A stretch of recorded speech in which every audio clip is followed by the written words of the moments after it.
alugbati, talong.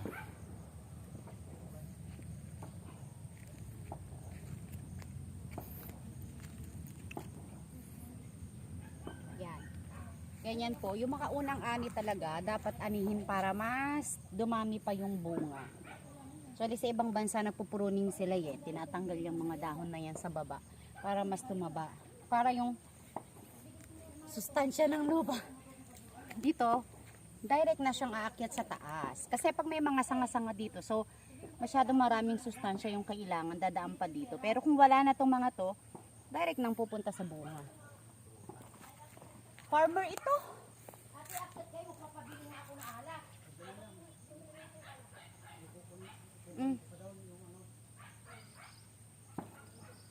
Magiinom nga kuya. Kayo muna sakyatin.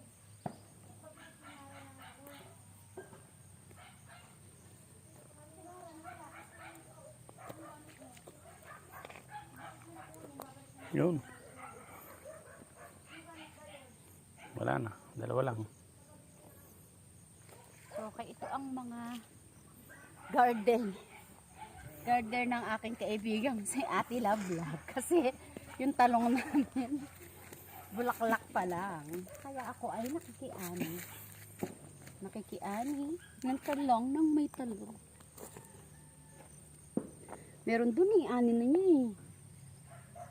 Sarap to sa pakbet. Baby pa. Alam mo, kukunti. Nasaan ba tayo kinanan ni Ate Love ng talong noon? Doon sa kanya.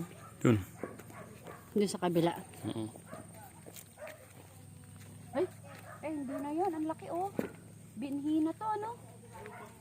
Oh, Uh-uh. tingalbusan.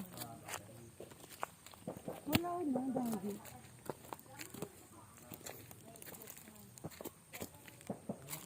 Sili.